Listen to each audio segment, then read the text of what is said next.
Will you provide the answers to these questions electronically that you had given me in hard copy? Be glad to. Thank you. Okay, Dick, I believe you have a question? You mentioned municipal water. We already have a plant in Lebanon County which is using municipal water, I believe. What sources would you find for your municipal water? Have you given any consideration to that? We've looked at the municipal water, wastewater, the gray water as it's referred to. The gray water that is currently being used by the existing plant, the contract for that gray water obligates that they're taking, and a certain conservative amount should they choose to expand or do something like that. So there's a limited availability of gray water, which is one of the things that then draws us back to look at other better potential sources. And again, these have to be long-term sources. For instance, there's a rock quarry here that has water. And the question is, would that rock quarry have water this year, next year, or 30 years out? So I would say things portend more to look at alternative sources that can be far more reliable. Hope that helps. So the gray water is an option, but it's not always a an option, and it may, you know, in the final analysis, you come down, you may identify 1, 2, or 3 sources, and you have them as a contingent backup. When you do these water studies, for instance, if you take a look at this year, for instance, is not a bad year. As somebody said, the flow out of Seagrass Dam is about 7 million gallons a day. That's simply going down the river right now in July. But if you get to a bad year, that might not be there. And we have to design on the basis of the bad year, not the average years. May I say that living downstream from the Seagrass, it's not a bad idea to have water running out of the Seagrass? Oh, I agree. I Yeah. agree. Yeah. I agree. Yeah. And again, you'd have to keep that up. Our land fronts on the Solterra. I don't want to see it go dry. No, I hear you. Yeah. I hear you. Yeah. And nor do we. Okay. Yes, sir. As a neighbor to your property, which borders mine on 3 sides, I'm concerned about my water supply. So I guess my question is, are you going to be drilling new wells on your property? And will you be drawing water out of the existing wells that are on the properties you've purchased? I'm on top of the hill above where the plant will probably be, and my well is 400 feet deep, and I get like 1.5 gallons a minute. So I'm concerned that if you're taking water below me, mine will go dry. And I would answer that by saying that our intentions are not to use any wells on site. And will you drill new wells? No. Thank you. Okay, yes, sir. I'm concerned about the property values of all the properties that are surrounding or very close to the plant. What can you tell us about the value of a property?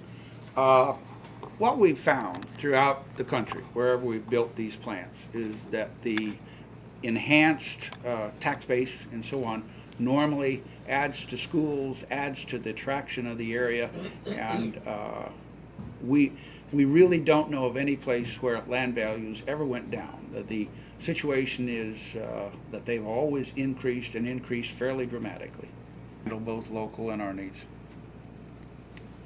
Yes. As a follow-up to that question, how did you come to look at this specific site because you sought it out, or were you approached by landowners in that area? Pretty much a survey that we do in Omaha, Nebraska, in our Texas offices, where we look broadly. When we go out and look at sites, there's a number of factors involved, and our research in Pennsylvania probably involved, I would say, at least 8 counties, and probably as many as 10 or 12 locations. And then we start to look at those places, as in this case, where proximity to gas lines, as I indicated, and power lines gets far better. Also balanced within the PJM grid. You know, electricity is kind of like a big lake, and you build these lakes across the country. It kind of go back to the question about the power lines. We really don't control power lines. Those are controlled by the state and federal government. This West Virginia to Maryland line that you mentioned is a new corridor. We have nothing to do with that. It wouldn't affect what we're doing here. You know, just as concerned citizen groups here, there's concerned citizen groups for that power line distribution. And as a country, we have an overall responsibility, I think, to try and ensure more reliable and hopefully a sustaining, I'm going to say, affordable electrical power going forward.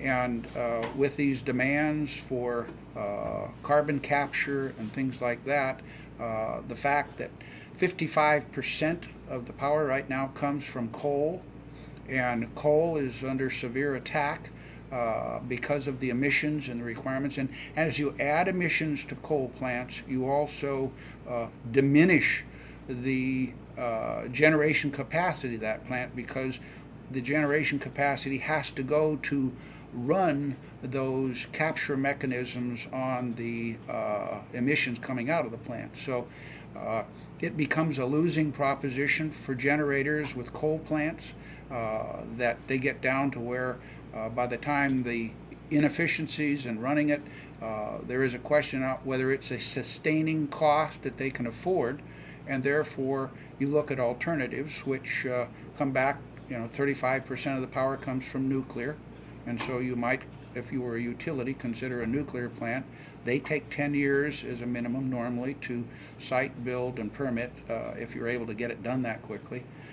Gas plants have a period of about 3.5 years, and with 7% of the current total load in the PJM market handled by gas turbines, those appear to be the more alternative and cheaper cost for the long-term sustained price.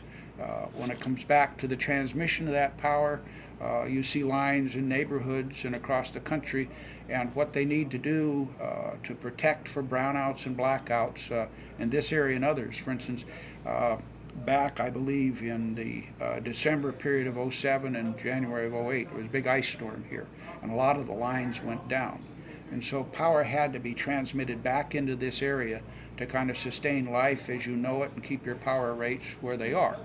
And so when it comes to these lines like the West Virginia to Maryland line, those are done to try and help balance out this grid. And I really can't respond to questions of what their plans are and so on. I'm just trying to point out to the group here at large that our overall reliability of electrical energy has to depend on a greater area. If we think more parochially and look at only our own areas, as a neighbor here now, I would have to say to you that that's probably a long-term defeating situation, because even generation plants which are currently located here now, if those power lines that transmit that electricity, which is used here in this area, clearly,